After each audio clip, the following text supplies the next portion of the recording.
Listo. Okay. Bienvenida, Minta. Un placer tenerte por acá. Gracias, Silvio. Es un honor para mí y además que me parece un tema maravilloso, muy interesante. Gracias. Sí, hoy te habla Sergio. Hoy Sergio. Silvio nos va a acompañar y nos va a presentar su charla sobre un tema interesantísimo y de la mayor vigencia, que es la resiliencia organizacional y cómo las empresas sobreviven, prosperan y se expanden en situaciones adversas como la actual. ¿Sí? La resiliencia la hemos visto normalmente como algo personal, pero la resiliencia se puede aplicar a las organizaciones e inclusive a los países. Hay países resilientes.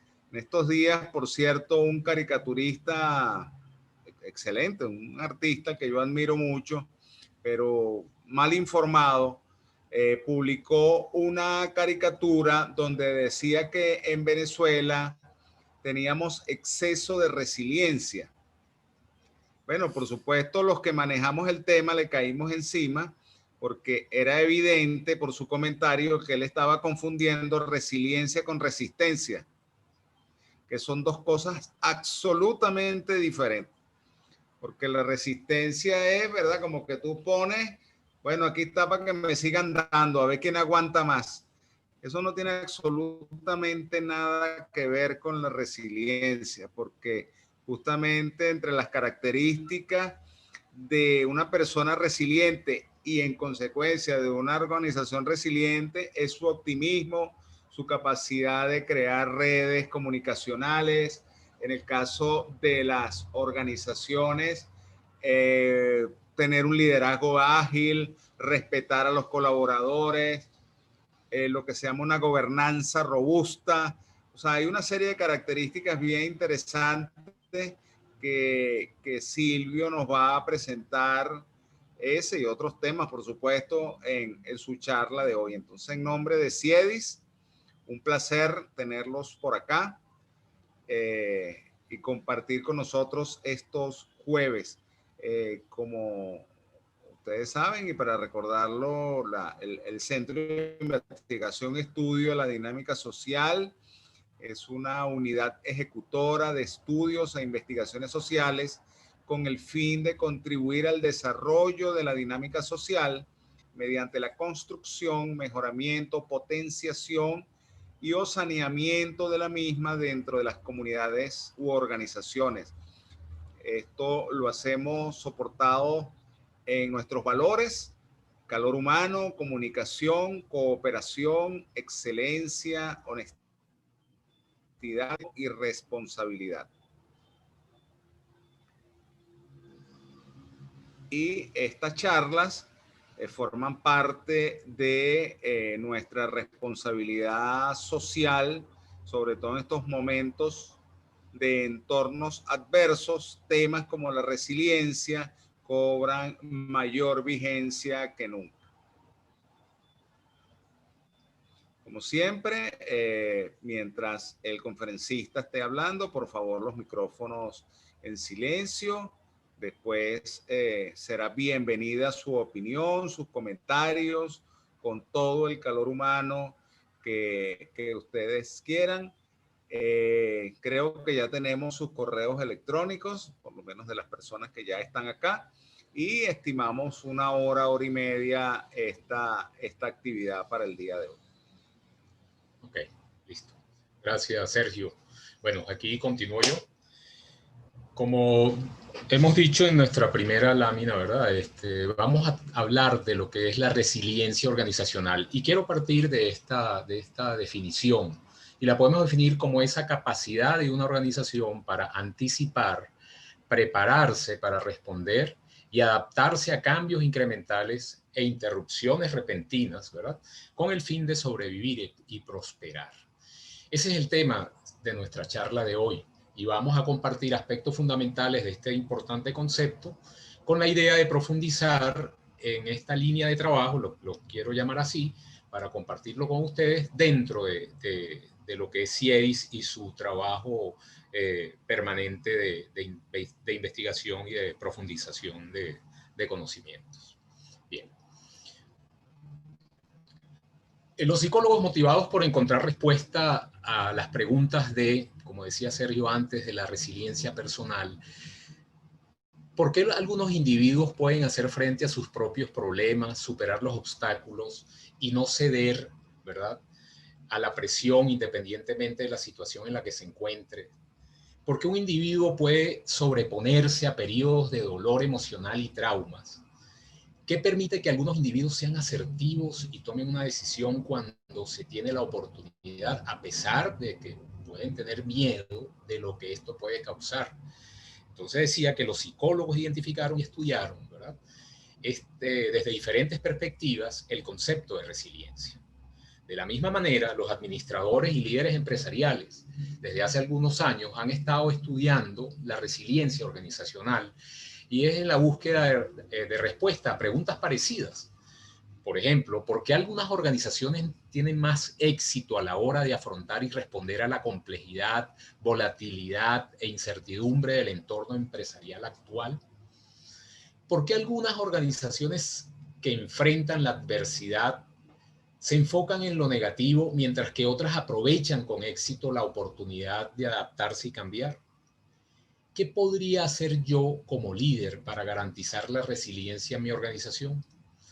Entonces, ese tipo de preguntas ha motivado estudiar y profundizar en el concepto de resiliencia organizacional. Bien. Y entonces, de este análisis, ¿verdad?, se ha podido encontrar que hay evidencia de rasgos clave con los que una organización resiliente opera. Comentábamos antes la gobernanza sólida con liderazgo ágil y una organización adaptable. Esa gobernanza sólida se demuestra con responsabilidad en toda la estructura organizacional, basada en una cultura de confianza, transparencia, innovación, ¿verdad?, asegurando que pueden mantenerse fiel a su visión y valores. El liderazgo ágil, por otra parte, le permite tomar riesgos con confianza y así poder responder de manera rápida y apropiada ante la oportunidad como la amenaza, tanto la oportunidad como la amenaza. Por supuesto, la adaptabilidad estratégica permite que la organización maneje circunstancias cambiantes con éxito, incluso si esto llegara a significar apartarse de su negocio principal. La resiliencia entonces es necesaria para que las empresas respondan a las interrupciones y de manera positiva se adapten a las condiciones desafiantes, aprovechando oportunidades y obteniendo mejoras en el rendimiento de manera sustentable.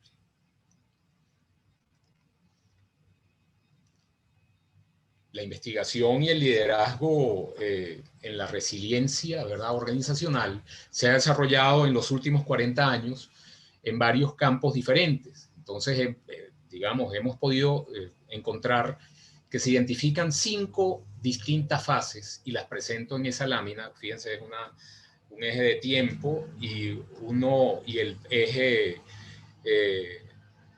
mostrando el eje de las ordenadas, mostrando la madurez de la resiliencia organizacional. Es decir, yo puedo lograr madurez, pero fíjense que en cada elemento, tal como están ahí, el primero que podemos llamar control preventivo, con el tiempo la madurez se va como estancando, ¿no?, apaciguando. Tendría que dar como un salto a nivel de lo que sería del control preventivo hacia la acción consciente y de ahí sucesivamente a las siguientes etapas como para poder ganar madurez en resiliencia organizacional. Vamos a describir lo que corresponde a cada una de estas etapas para poder identificar cómo a través vamos a decir, del tiempo, podemos desarrollar, y las organizaciones, por supuesto, dependiendo del tipo de organización, se enfocan en muchas circunstancias en uno o en otro mecanismo para poder garantizar la resiliencia organizacional. Bien, entonces les decía que las dos primeras etapas, control preventivo y acción consistente, se han identificado como mecanismos defensivos, es decir, son mecanismos que apegan o mantienen a la organización apegada a sus, vamos a decir, su visión, misión, sin que eso implique cambios profundos en su estructura, ni siquiera en su forma de operar. Entonces, eso es válido, pues, o ha sido válido, y vamos a describirlo a continuación. Vamos a comenzar con el control preventivo. El control preventivo refiere o condiciona la resiliencia organizacional para que se logre mediante la gestión de riesgos, anticipándose a las fallas, con redundancia, capacidad de reserva, es decir, yo tengo sistemas que pueden respaldar ante una falla y por eso hago cambios rápidos. Vamos a decirlo, digamos, un ejemplo claro de esto es, o ha sido la producción de energía eléctrica, pues. O sea, a nivel de, claro, hay ejemplos donde no se ve tan bien esto, pero las plantas que producen energía eléctrica manejan elementos de redundancia, o sea, tienen máquinas esperando a que si alguna otra falla, ellas entran en el sistema para poder garantizar que haya continuidad en la producción y suministro del producto, en este caso de la energía eléctrica, ¿no? Entonces, sistemas de respaldo, como les decía, procedimientos estandarizados que protegen a la organización de amenazas y permiten recuperarse de las interrupciones para restaurar un sistema estable. Aquí vemos que este modelo digamos, de trabajo, control preventivo, se refiere a un sistema defensivo y consistente. Consistente con lo que son la estructura de la organización. Defensivo porque maneja quiere mantener sus resultados a nivel estable, o sea, anticiparse a la posibilidad de una falla, manteniéndose dentro del mismo esquema productivo. Entonces, regular un sistema, ¿verdad?, implica protegerlo de amenazas promoviendo constancia y previsibilidad, era lo que les comentaba. El objetivo final, entonces, es la regulación para producir sistemas a prueba de fallas, o sea, confiabilidad absoluta. Las defensas, barreras, los refuerzos ocupan un lugar clave en este enfoque. Los sistemas tienen múltiples capas defensivas y entonces se van superponiendo una sobre otra de tal manera que impiden que, o más bien plantean que ante la falla de una capa, pues otra entre en funcionamiento y la falla pueda impedirse de alguna manera. Hay de esta forma, pues, algunos diseños de sistemas diseñados de esta forma, otros donde dependen de las personas para que entren en acción y puedan corregir la falla, y otros dependen de procedimientos y controles administrativos para poder garantizar el restablecimiento del sistema. En este caso, digamos, características fundamentales de este modo de trabajo en organizaciones que buscan la resiliencia, ¿verdad?, con el control preventivo, es que los problemas conocidos se resuelven utilizando técnicas que son probadas, o sea, todo es muy sistemático, muy estandarizado. Las formas estándar de hacer las cosas se perfeccionan con el tiempo, siempre dentro del mismo sistema de trabajo, ¿verdad? La redundancia a través del diseño y las diversificaciones tienen un efecto estabilizador. Como les decía, si falla un sistema, entra otro enseguida a operar. Las perturbaciones se contrarrestan rápidamente mediante respuestas planificadas. Entonces aquí, típicamente, como ustedes ven, es el control lo que garantiza la restitución de la organización después de una crisis. Bien. Y eso se denomina, pues, como decíamos aquí en la primera parte, en la parte más baja de la lámina, monitoreando y cumpliendo. Es decir, estamos garantizando que nuestro sistema funcione gracias al perfeccionamiento que damos de todas las cosas que planificamos. Aquí funciona claramente el ciclo de Deming: planificar, hacer, verificar, actuar. Es decir, vamos en sintonía, planificando, haciendo, verificando, y cualquier condición de falla enseguida motiva una planificación, ¿verdad?, que permita restablecer el sistema a su punto de productivo. Bien. El siguiente mecanismo defensivo, con enfoque defensivo que vemos es el de acción consciente, pero aquí ya cambia el enfoque porque no es tanto el control, sino, como decimos aquí al lado de la lámina, notando y respondiendo, o sea, notando cambios o alteraciones en el sistema y respondiendo ante ellos, o sea, de esa manera. Por eso lo llamamos acción consciente. Vamos a escribirla un poco. En este caso, ¿verdad? Bajo este modelo de acción consciente, la resiliencia organizacional es producida por personas o áreas de la organización que están monitoreando, pendientes, notando, reaccionando a las amenazas y respondiendo eficazmente a situaciones desconocidas o desafiantes o que pudieran generar desafíos. Es decir, como decíamos antes, defensivo, muy bien, pero ahora incorporamos el concepto de flexible. ¿Por qué? Porque ante alguna necesidad de cambio, la organización debe responder quizás con un enfoque o con una condición nueva, muchas veces no probada, con una solución a un problema. Aquí la característica fundamental de este modelo, ¿verdad? Es que en lugar de depender de controles estáticos y respuestas reactivas, esperando si falla, yo respondo, aquí la resiliencia organizacional también requiere recursos que activan, combinan, recombinan, ¿verdad? Situaciones nuevas a medida que surgen desafíos.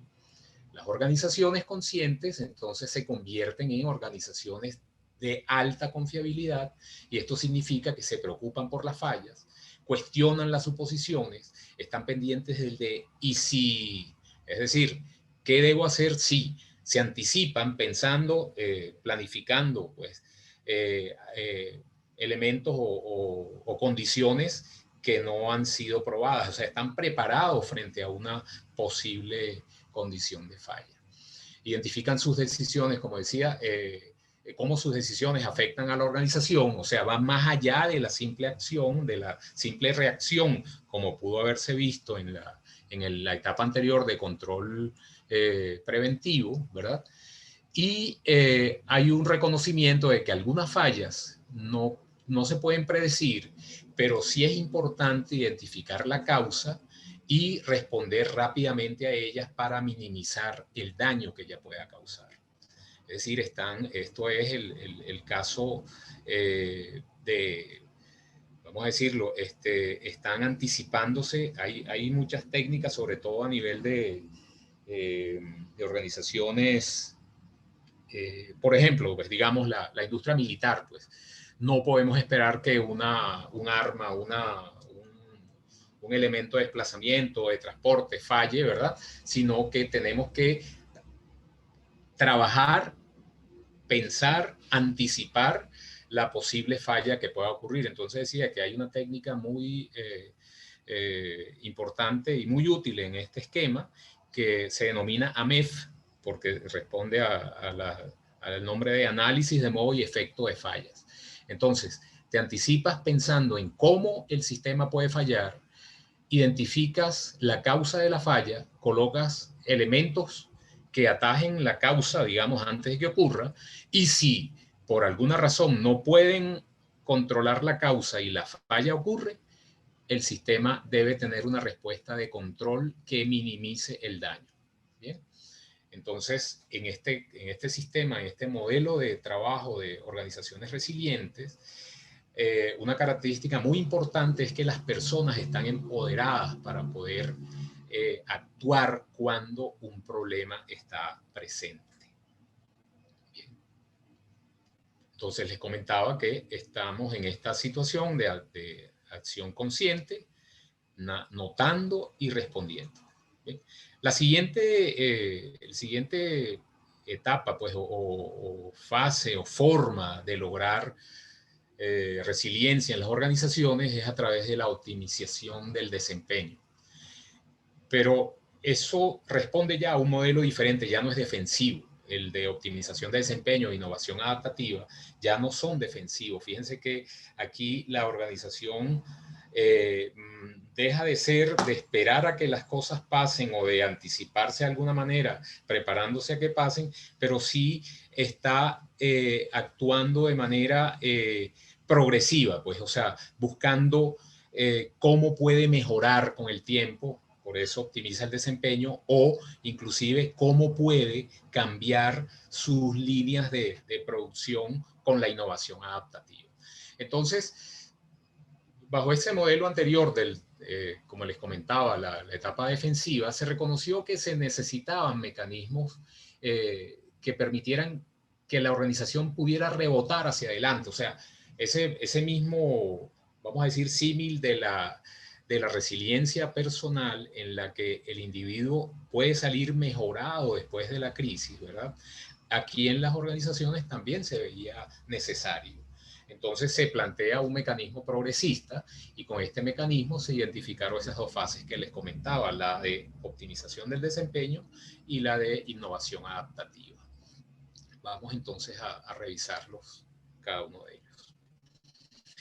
El concepto de optimización de desempeño, entonces, se refiere a cuando la resiliencia organizacional se logra mejorando, perfeccionando y ampliando las competencias existentes. Mejora las formas de trabajo, explota, digamos, positivamente aquí los recursos que posee, la tecnología que esté presente, de alguna forma, la tecnología que esté disponible, para servir a clientes y mercados actuales. Fíjense que no se piensa en este modelo en mercados nuevos, en productos nuevos, sino garantizar, vamos a decir, competitividad. Pues, ¿por qué? A través de disminución de costos, de hacer las cosas cada vez mejor, y de garantizar que el cliente siempre va a estar contigo, que vas a dominar en el mercado y que no vas a perder tu cuota de mercado. Bien, por eso es que hablamos de que, si bien es progresista, es consistente, o sea, consistente con, apegada a sus formas de trabajo. Bien. Como característica de este tipo de organizaciones, podemos decir que cuando se produce un cambio, este se controla y planifica, lo que implica que se hace por etapas, si no hay alteraciones grandes de lo que es el comportamiento organizacional, ni siquiera el individual. El liderazgo protege a las personas de amenazas, mantiene el orden, reduce los conflictos, o sea, está muy centrada en el liderazgo aquí. El consenso y el compromiso son fundamentales para eliminar discordias y malos entendidos. Una característica fundamental de este modelo de trabajo es el de la existencia de un líder individual fuerte, alrededor del cual la gente, con el cual pues la gente se puede identificar. Bien.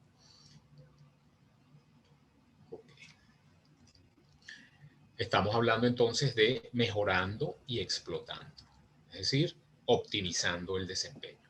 La siguiente etapa, digamos, de resiliencia, es la que vemos como innovación adaptativa, ¿verdad? La innovación adaptativa entonces se refiere a organizaciones resilientes que desarrollan creación, innovación, exploración de mercados desconocidos, nuevas tecnologías. Esas organizaciones entonces se mueven fuera de su propio entorno si fuera necesario. Entonces aquí vemos un enfoque progresista pero flexible. Es decir, van hacia adelante, pero también se mueven, se pueden mover. O sea, vamos a decir, es la garantía de nuevos mercados, nuevos enfoques, nuevos productos, o sea, nuevos diseños, innovación. Y por eso entonces podemos recordar los conceptos ¿cómo decimos? De las especies, pues, que se le atribuía a Darwin, el concepto se me fue el nombre ahorita, pues, de lo que es la adaptación de las especies. En este caso, la organización se adapta a una nueva condición. De ser necesario, inventa y explora nuevos mercados, como les decía. Entonces, eso permite, pues, o describe la importancia de la adaptación en el entorno empresarial actual, muy necesario, ¿verdad? La rápida producción de conocimiento e innovación hace que una organización hoy en día, para poder mantenerse en el sistema, esté de esa manera trabajando pues, con innovación adaptativa. Los patrones productivos existentes pueden ser interrumpidos y entonces se genera una búsqueda de nuevas posibilidades. Los cambios se permiten a todo lo largo y ancho del sistema, ¿verdad? Son organizaciones muy ágiles pues, y muy pendientes de las cosas nuevas que pueden desarrollar. Una premisa fundamental es la innovación, como decía antes, y que es claramente que la innovación no es una continuación o una, vamos a decir, una prolongación del pasado. Si yo veo el pasado, yo puedo saber qué viene en el futuro. No es así. Inclusive la innovación aquí se plantea como cosas, como la palabra lo dice, totalmente nuevas, ¿no? No puede, digamos, tomarse como una proyección de algo o una tendencia, sino hay que buscar cosas novedosas. Entonces, por eso decimos que en este modelo de trabajo la organización está imaginando y creando. Bien, entonces, aquí quiero detener un poquito el análisis que veníamos haciendo antes de entrar a la quinta fase o quinto tipo de organizaciones resilientes, ¿verdad? O digamos este modelo de trabajo de organizaciones resilientes. Y quiero pues hacer un resumen, ¿no? Entonces, fíjense que hemos descrito dos controladores desde el punto de vista de acción de la organización, defensivo y progresista. El defensivo para detener que las cosas malas sucedan y el progresista hacer que cosas buenas sucedan. Es decir, con el defensivo, control preventivo y acción consciente, yo estoy deteniendo la posibilidad de falla. Recuerden que lo decía antes, ¿verdad? Pero con el progresista, yo entonces estoy buscando que, como decíamos al final, mercados nuevos, ¿verdad? Costos mejores, y entonces eso hace que las cosas buenas sucedan. También pudimos identificar o hablamos, si recuerdan en las láminas anteriores, de dos comportamientos: el consistente, que es el que se apega al deber ser escrito de la organización, y el flexible, que se mueve a través de ideas nuevas, de conceptos nuevos, de exploración, vamos a decir, de ideas nuevas, pues como lo decía un momento antes. Entonces, si pudiéramos trabajar esos dos comportamientos o controladores y los dos comportamientos que mencionábamos, ¿verdad? Repito, defensivo y progresista, consistente y flexible, ¿verdad? Pudiéramos integrar este modelo, tal como estoy mostrando en la lámina, de un cuadrante tensional. En ese marco conceptual, que denominamos así cuadrante tensional, vemos cómo los cuatro elementos de los que hablábamos, el control preventivo, la acción consciente, la optimización de desempeño y la innovación adaptativa, funcionan en cada uno de los cuadrantes. El control preventivo en el defensivo, protección de resultados, consistente, manteniéndose coherentemente con las metas, procesos y rutinas de la organización. Por otro lado, vemos que el defensivo, ¿verdad?, que protege resultados, pero que acepta ideas nuevas, opiniones o comportamientos, es el de la acción consciente. También vemos cómo tenemos del lado progresista, ¿verdad?, la optimización de desempeño e innovación adaptativa, y cada una responde a los comportamientos de consistente o coherente, y la otra flexible ante las ideas, opiniones y comportamientos. Bien. Las diferencias entre estas perspectivas, como podemos ver, ¿verdad?, y comportamientos han sido fuente de desacuerdo, porque yo me preguntaría, ¿cuál es la mejor entonces?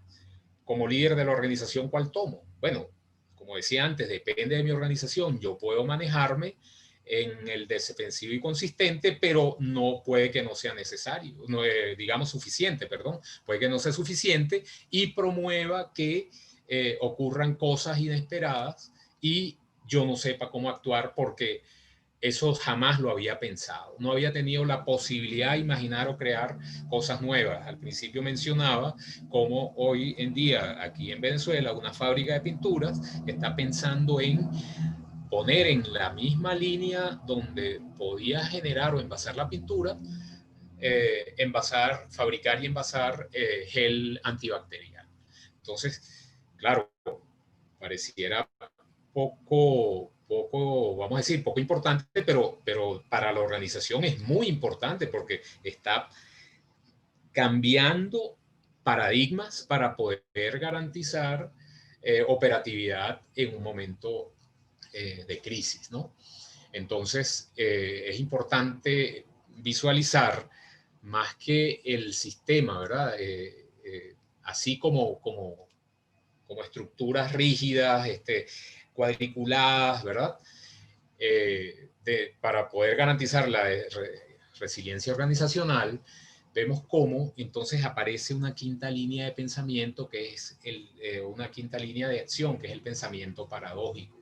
Y en esta fase entonces se plantea que el liderazgo de las organizaciones resilientes no puede quedarse en uno de los elementos permanentemente. Es decir, con el control preventivo, la acción consciente, etcétera, no vas a garantizar la resiliencia verdadera o la madurez en resiliencia y puedes encontrar situaciones de falla. Entonces, más bien, la respuesta, digamos, de ese cuadrante tensional sería algo como esto. Bien, vemos cómo el modelo es entonces una figura, un área no muy definida geométricamente que responde a las diferentes, a la tensión que pueda darse en función de los diferentes modelos de comportamiento que hablamos antes. Fíjense entonces que en el centro, por supuesto, está la resiliencia organizacional como esa habilidad para anticipar, prepararse y responder adaptándose a cambios, pero lo están alando, digamos, dependiendo del tipo de organización, o se está alando hacia algún aspecto específico, el control preventivo, o la innovación adaptativa, o la acción consciente, o la optimización de desempeño. Bien, entonces esta sería una forma más realista de ver el cuadrante de tensión de resiliencia, y vemos cómo los cuatro sectores están ocupando, ya no están ocupando un lugar específico dentro del modelo, sino que son los que tensionan la resiliencia organizacional de la organización, como decíamos. La forma de, por supuesto, reconocer específicamente la forma que va a tener el modelo dentro de una organización dependerá de ella misma, ¿no? Por ejemplo, podemos decir que en organizaciones donde, vamos a decir, de alto potencial de accidentes, como por ejemplo mencionaba antes las de producción de energía, las de transporte, de minería o construcción, a menudo podemos encontrar que el modelo, la figura central, tiende más hacia el control preventivo, es decir, hacia el área defensiva, pues. Es decir, muy centrada en lo que corresponde a las acciones defensivas de protección de resultados. ¿Por qué? Porque una falla puede ser catastrófica, muy costosa, pero sí es importante saber que, digamos, si la organización tiene una preocupación solamente hacia uno de los sectores, descuidando los otros, o vamos a decirlo, quizá no a propósito, pero por su mismo esquema, por no cambiar paradigmas, por mantenerse en su esquema tradicional, puede generar puntos ciegos en los otros elementos de trabajo, es decir, en la acción consciente o en la innovación adaptativa o en la optimización del desempeño. Entonces aquí lo que ha sido clave para entender la resiliencia organizacional bajo este modelo de cuadrante tensional es que haya equilibrio entre las cuatro formas o puntos de vista que hemos descrito antes, como son los defensivos consistentes, defensivo flexible, defensivo progresista consistente y progresista flexible. Los líderes deben manejar la tensión en estos cuatro puntos de vista y, digamos, más bien el modelo de trabajo, ¿verdad? Pudiéramos verlo de otra manera, pues, o sea, vamos a verlo de esta forma. ¿Por qué? Porque si hay tensión o hay erosión por atender principalmente o mayoritariamente una de las áreas, pues vamos a encontrar que las otras áreas se erosionan. Entonces quiero describir un poquito este modelo con respecto al anterior. Bien. Ok. La optimización del desempeño se puede erosionar cuando las organizaciones entonces disfrutan de largos periodos de éxito, lo cual resulta en el rechazo de la posibilidad de fracaso. O sea, se les hace difícil pensar que puedan fracasar. Organizaciones con periodos de éxito muy largos, entonces parece que crean una ilusión falsa de que aquí no puede ocurrir un fracaso. Hemos sido tan exitosos que jamás va a pasar. Eso podíamos pensarlo en enero o en diciembre o en noviembre del año pasado, ¿no? Pero fíjense hoy cómo están las cosas en el mundo. La innovación adaptativa se inhibe cuando la organización siente la amenaza inminente de la crisis. ¿Qué pasa? Que hay organizaciones que tienden a controlar gastos, recursos y se centran en la única cosa que hacen bien, por ejemplo, su producto principal, y entonces ante una falla o alguna amenaza ocurre lo que nos puede pasar a las personas, ¿no? El miedo nos paraliza. Entonces esa amenaza provoca una rigidez, ¿verdad? Que permite o que impide más bien que la organización piense con claridad, vamos a decirlo, haciéndola como una persona, queda bloqueada y pierde su capacidad de adaptar mejores opciones o alternativas. O sea, se queda, vamos a decir, paralizada, ¿no? Y su capacidad de creación se minimiza. El control preventivo tiende a reducirse con el tiempo. Es decir, de tantos y varias, si ustedes han tenido experiencia de conocer organizaciones, por ejemplo, con sistemas de gestión de calidad certificado, donde todo está escrito, todo está documentado, todo está, digamos, rigurosamente planificado, tiende con el tiempo a perderse esa posibilidad, generando actos desviados de lo normal. O sea, se pierde con el tiempo se va perdiendo como ese celo por garantizar que las cosas se hagan como están dichas, y entonces se empiezan a bypassear los estándares, se empiezan a bypassear los documentos escritos, y la misma organización pues empieza a trabajar como si fuera normal ese tipo de comportamientos. Y eso, por supuesto, va erosionando su habilidad de resiliencia. ¿Por qué? O su capacidad resiliente. Porque en el momento menos pensado, ¿verdad? Se juntan esos elementos latentes, esas fallas que se dejaron de revisar o de resolver, y así como decíamos, como si fueran rebanadas de queso suizo, ¿no? Con agujeritos. Entonces en un momento se alinean esos agujeros y la falla atraviesa todos los sistemas de defensa, provocando que se produzca un daño crítico a nivel de la organización.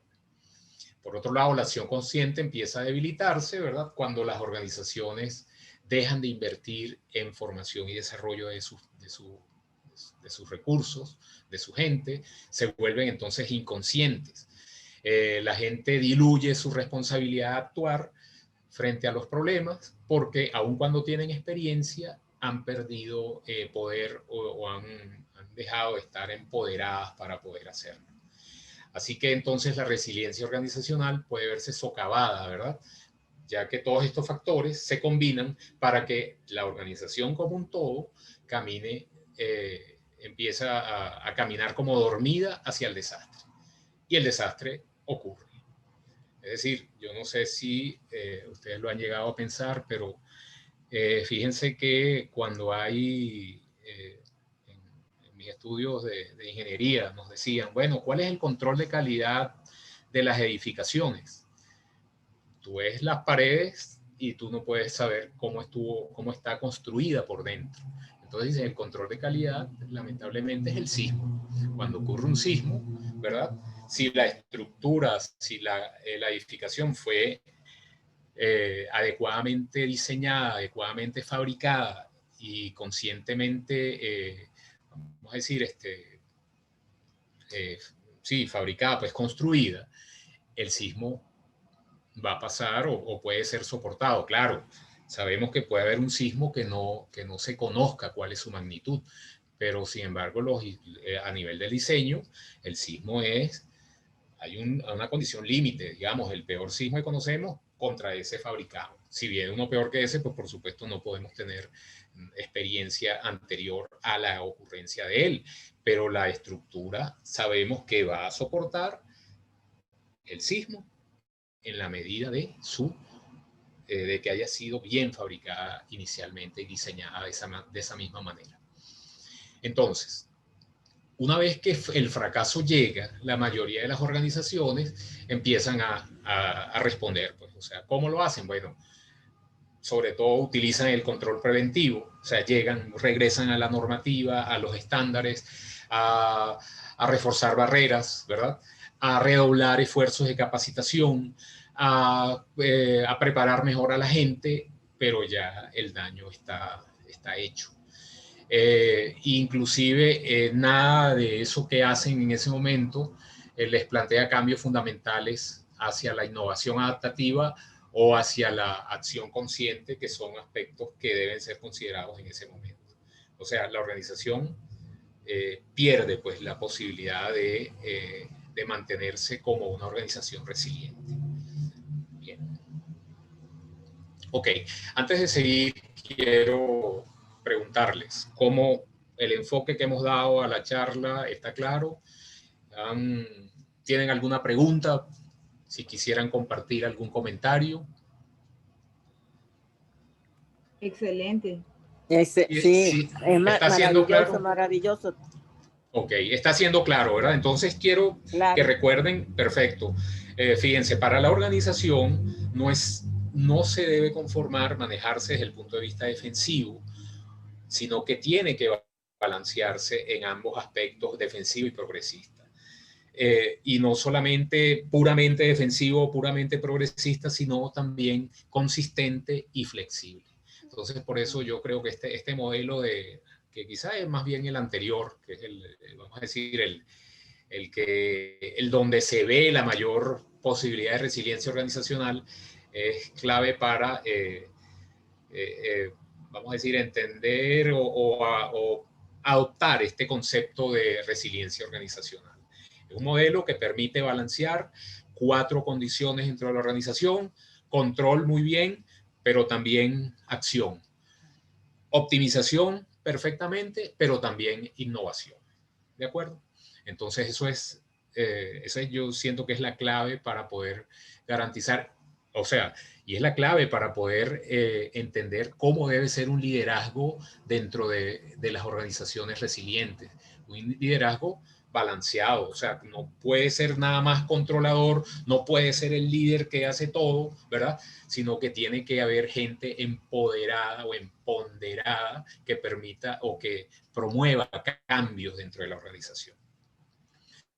Y que de alguna forma sea también, digamos, yo puedo tener deseos de cambiar, pero si no lo promuevo, no lo planteo, tengo temores, pues de alguna forma no voy a lograr que sea escuchado, pues porque no pongo digamos, en el tapete pues las ideas que pueda estar teniendo para que puedan ser adoptadas en la organización. ¿De acuerdo?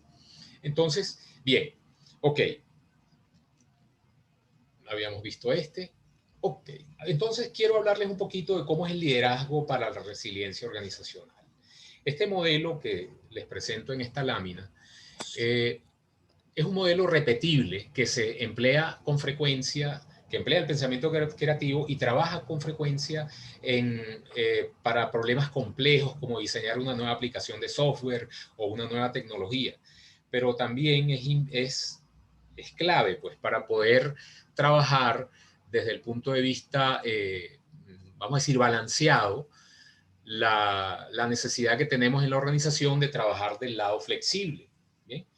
Entonces, ¿por qué? Porque el lado consistente ya tenemos los modelos el modelo de Deming que les mencionaba antes, de PDCA, o sea, de planificar, hacer, verificar, actuar, o plan, do, check, act. Ese modelo me permite trabajar desde el punto de vista consistente, con normas, con planificación, y este otro, pues, de previsión, visión, vigilancia, comprensión y actuación, es el que vamos a decirlo, lo quiero presentar para trabajar del lado flexible. Entonces, vamos a describir un poquito cada una de las etapas. ¿Qué es la previsión? Es anticipación, predecir, prepararse para el futuro. Así debe ser el liderazgo de la organización resiliente para trabajar eficazmente el modelo desde el punto de vista flexible, ¿no? Entonces, la peor incertidumbre es no darse cuenta de lo que no sabemos. Por lo tanto, hay que buscar estímulos a lo que la organización debe responder si quiere sobrevivir y crecer. Es decir, hacer planteamientos de cómo debe ser el futuro de la organización, o dónde puedo llegar con una organización como esta, con un sistema productivo como este, qué otras cosas puedo hacer dentro de esta organización. Esa previsión ayudará a las personas de su organización a estar preparados mentalmente para cambios, ¿verdad? O incertidumbres o momentos de incertidumbre. Hay que ayudar a la gente a anticipar, notar problemas, errores, problemas dentro de la organización que podrían convertirse en incidentes importantes. Es decir, no hay que dejar que las cosas por pequeñas pasen desapercibidas. Hay que estar pendientes de la causa de los elementos que están dentro de la organización. Anima a la gente a prestar atención a señales de advertencia. Preste atención, como decía, a señales que pudieran parecer débiles sobre problemas que puedan crecer y que puedan ser catastróficos dentro de la organización. Bien, entonces esa previsión es esa anticipación y predicción para el futuro. La visión, entonces, responde a interpretar y responder a las condiciones actuales. Busque patrones, conexiones con su entorno, desarrolle múltiples hipótesis sobre lo que realmente está sucediendo, ¿verdad? Recopile sistemáticamente información, la estadística es muy importante, vamos a decir, el control estadístico de procesos, evidencias de diversas fuentes, no solo vamos a decir, de lo que está pasando adentro, sino también de lo que está pasando afuera, cómo me afecta, ¿verdad? A mi organización, es muy importante ser estudiado. En resumen, construya conciencia situacional, busque sin descanso problemas y errores latentes. Anime a las personas a informar anomalías, errores, preocupaciones. Decía antes que haya valor en la gente de decir cosas, soluciones a los problemas para que puedan ser estudiados y con libertad estudiados, o sea, y si son la solución, pues adoptados sin ningún temor. Brinde confianza a la gente en que se abordan las preocupaciones, ¿verdad? La vigilancia es supervisar y revisar lo que ha pasado y evaluar los cambios. Implemente un proceso sólido para identificar, priorizar, abastecer, administrar, monitorear los riesgos críticos de la organización. Asegúrese de que el proceso sea continuamente mejorado y en la medida que cambia el entorno empresarial. Reconozca el potencial de falla de su organización. O sea, es posible recuerden que antes decíamos que la optimización del desempeño se perdía porque el éxito nublaba la vista de la organización pensando en que no, a mí no me pasará esto jamás, ya hemos etapa superada, ¿no? Sino que es posible, hay posibilidades, hay situaciones cambiantes que nos pueden afectar y hay que pensar cómo esas cosas nos están afectando aun cuando no lo estemos sintiendo, ¿verdad? Cualquier desviación tan rápido que debe ser gestionada, cualquier desviación tan rápido como sea posible, una vez que se hace presente. Por supuesto, la comprensión, cómo aprender de las lecciones correctas de la experiencia. Invierta tiempo en aprender de la experiencia, de los eventos pasados. Si bien yo decía, no podemos pensar que la innovación es una tendencia, una prolongación del pasado, tampoco podemos dejar el pasado porque es pasado, sino tomarlo como una referencia válida para poder identificar solución a problemas que hemos vivido, ¿no? El rendimiento futuro solo se mejorará si su organización está dispuesta y es capaz de cambiar el comportamiento tomando en cuenta la experiencia. El aprendizaje va más allá de la compilación de estadísticas sobre eventos, porque si a veces nos acostumbramos a tener indicadores, ¿verdad? Pero solamente como para llenar los libros de los informes gerenciales. Entonces ahí mostramos tanta estadística como sea posible, pero no las analizamos y no aprendemos de ellas. Y entonces aquí la situación es diferente. Hay que aprender de lo que está diciendo la estadística, de lo que está diciendo el indicador que estamos estudiando.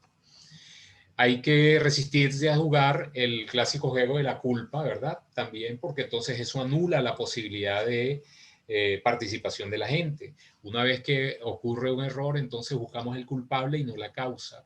Y entonces la gente, la fuerza de trabajo se inhibe de aceptar sus responsabilidades frente a una situación que pudo haber identificado o ayudado a identificar la causa. Entonces la pregunta tiene que ser más bien, ¿tiene sentido que esa persona actúe como lo hizo en ese momento? ¿O cómo podría alguien con conocimientos y habilidades similares actuar de la misma manera si se enfrentara a una situación similar? Es decir, buscar la causa a nivel del sistema. ¿Qué ocurrió en el sistema que provocó la falla? Y o sea, antes que buscar quién fue el que lo hizo, ¿no? Y por supuesto, el quinto, que antes mostrábamos 4, pero este quinto elemento de la actuación, de responder y crear oportunidades, permite estimular ideas innovadoras, nuevas formas de trabajar, usar múltiples perspectivas, ¿verdad? No conformarnos nada más con lo que nosotros vemos o podemos ver, sino que ampliar nuestro enfoque. Equipos interdisciplinarios, co-crear con los clientes y consumidores y también con proveedores, pues es importante. Al habilitar los 4 procesos, los líderes de la organización deben permitir a las personas experimentar sin miedo al fracaso, como les decía antes, ¿verdad? También se necesita reconocer que si bien algunos cambios puedan ser exitosos, otros pueden fallar y no porque estemos trabajando con él, entonces vamos a sufrir con él, sino que debemos tener el valor de simplemente abandonarlo o decir, mira, esto no funciona, o sea, tenemos que dejarlo a un lado y buscar una nueva solución. Entonces, este modelo que les presentaba de visión, previsión, comprensión y vigilancia, se coordina, que corresponde a la parte de flexibilidad, se combina perfectamente con el de consistencia, coherencia de Deming, como era el de planificar, hacer, verificar, actuar, ¿verdad? Planificar, hacer, verificar, actuar, sí. Perfecto, que es el plan Do, Check, Act de Deming. Entonces, los dos pueden entrar en sintonía fundamental, vamos a decir, sin ningún problema, y trabajar fortaleciendo la visión del líder y del liderazgo, digamos, general, para poder estar en sintonía con lo que debe ser una organización resiliente. Bien. ¿Alguna pregunta, comentario, algo que quieran decir? Bueno, yo comienzo por felicitarte. ¿Me oye? Sí, claro, claro. Ajá. Fue excelente, excelente. Y ¿sabes lo que se me vino a la memoria? Dice que, yo no sé que nuestros políticos necesitan conocer de todo esto. Claro, porque fíjate que es un modelo nuevo de liderazgo. Claro, porque si tú vas a manejar, si tú vas a estar al frente de una organización, tú tienes que conocer todas estas cosas. Claro. Y yo no sé si si hay algún instituto o algo así que se encargue de eso, porque en Venezuela, bueno, yo creo que todas esas fallas que se presentaron con echarle la culpa al gobierno anterior, con eso resolvían Claro. todo. ¿Ah? Sí, bueno, ya entra ahí otro, vamos a decir, otro elemento que es el populismo o lo que, bueno, fíjate, el modelo de echar culpas, ¿no? Antes de buscar soluciones, ¿no? Y entonces eso puede satisfacer a algún tipo de personas o personajes, pues entonces funcionan de esa manera. De acuerdo con su interés. Exactamente. Sí, porque si yo le echo la culpa al otro, pues entonces a mí me puedo ver yo favorecido porque dicen, no, pero fíjate, yo no hago eso, ¿no? O sea, sí, yo no. O yo no fui el culpable. Sí. Muy bien, perfecto. Bien. Más que echar culpa es intentar evadir la responsabilidad, cosa que es imposible. Claro. O sea, conceptualmente la responsabilidad nunca se puede evadir. Correcto. Eso es así. Cada quien es responsable de lo que es responsable. Adelante. Por supuesto, sí. Sí, para mí esto ha resultado muy interesante porque yo vengo de mi desarrollo profesional fue en la industria petrolera. Muy bien. Qué bien. Y que sí, que es una organización y un modelo de negocio pues muy complicado, muy complejo. Sí. Que debe ser dinámico y que bueno, que en los últimos años pues lo que hemos visto es que ya eso es tierra devastada. Sin embargo, lamentable. sí, lamentablemente. Sin embargo,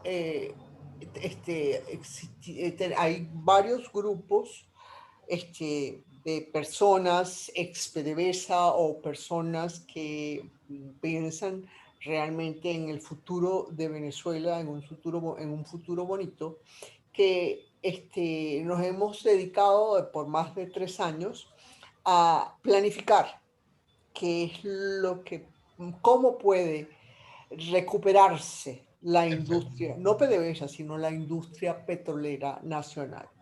Entonces, estos elementos que ustedes han mostrado esta noche, pues mira, son algo, pero muy valioso que aplican, porque, por ejemplo, yo me vi muy, muy retratada yo trabajé, en principio fue en Lago Ben, que venía de Creole, el modelo americano, en donde definitivamente el control preventivo era lo principal y lo importante.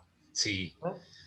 Pero sí, exactamente. Sí, a través de su progreso y su desarrollo hasta el 2003, pues sí fue incorporando elementos de los otros aspectos que ustedes plantean. Y definitivamente para un futuro, para poder sobre las cenizas pues recuperarnos, yo creo que este tipo de metodología y de procesos van a ser pues muy, muy útiles. Sí, definitivamente, claro, porque sí, tal como tú dices, el control preventivo garantiza resultados, pero para crecer tienes que irte hacia bien sea la innovación, la optimización del desempeño y buscando justamente mejoras, pues, porque y no solo desde el punto de vista, como decimos acá, consistente, coherente con tu misión, visión, sino también identificando cosas nuevas que puedas, que debas o que sean posibles hacer con la misma organización. Claro, y por decirte un ejemplo que no es muy, muy disruptivo, que digamos, pero que sí ofrece una cierta diversificación, no cambio. Todas las empresas, o muchas, no todas, perdón, muchas de las empresas que su misión es explotar hidrocarburos, están ampliando su modelo a no solo focalizar en el petróleo, sino en el gas, como una energía también importante y limpia. ¿Ok? Y ya no se habla de las organizaciones petroleras, sino de la energía. Energía, correcto.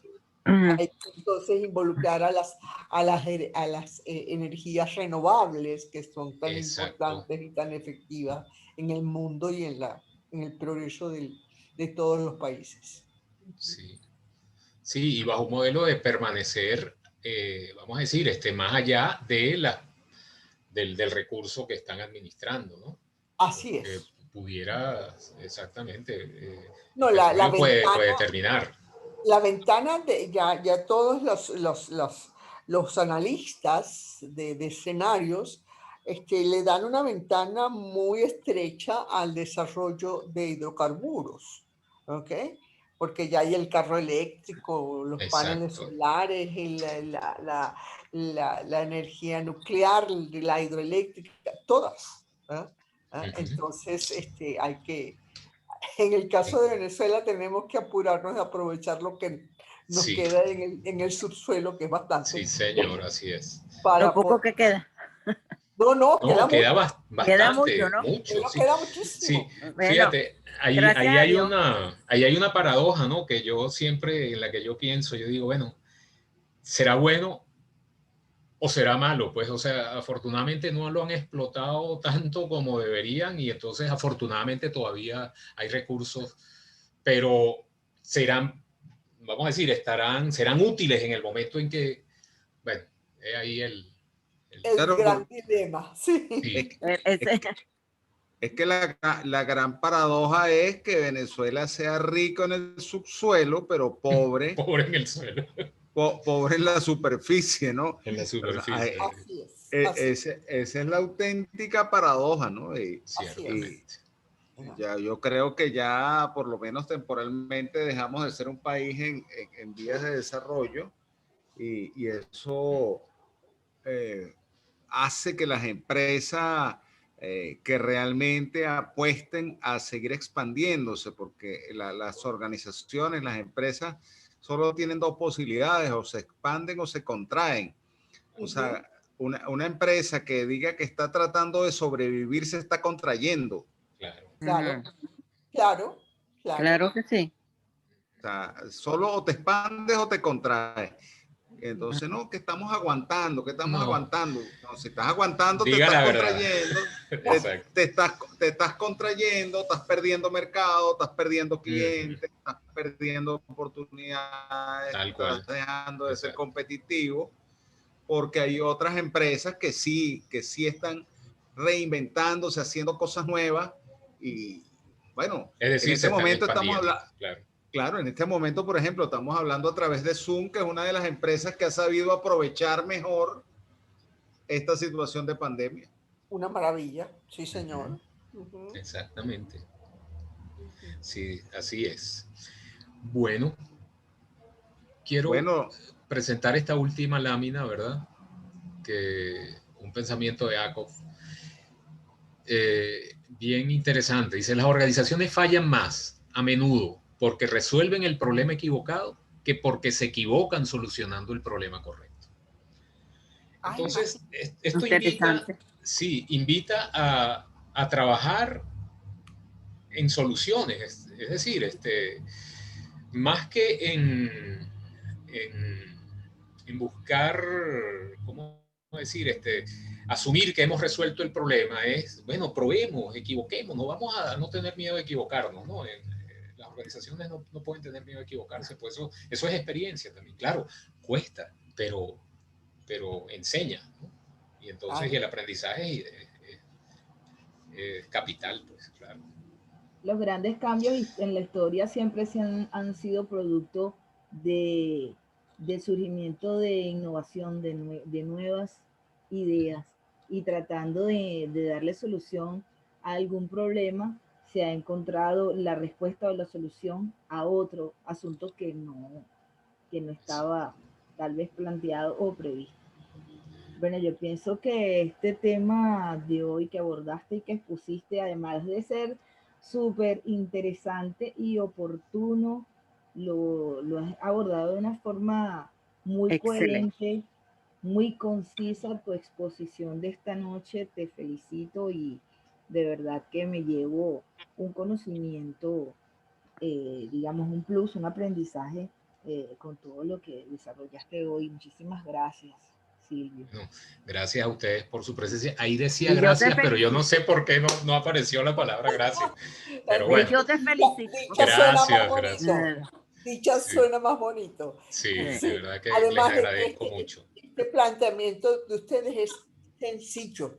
Sí, No tiene por qué las cosas ser complicadas. En la No, son sencillez complicadas. está la solución de muchas cosas. sí, señor. Así Así es. es. Bueno, gracias por su presencia. Qué No, gracias a bueno. ustedes. Ya esto es un club, ya esto es un club de los jueves. Una maravilla. Sí, señor. Qué bueno, maravilloso. Yo no hago compromiso porque los jueves es para ustedes. Qué bueno, qué bueno. Bueno, felicitaciones, Silvio. Oye, gracias, Eh, Sergio. Muy amable. Bueno, y hasta la próxima. Bueno, Próxima, feliz noche. Bueno, igual feliz para noche. todos. Muchas gracias. Bye. Bye. Bye bye.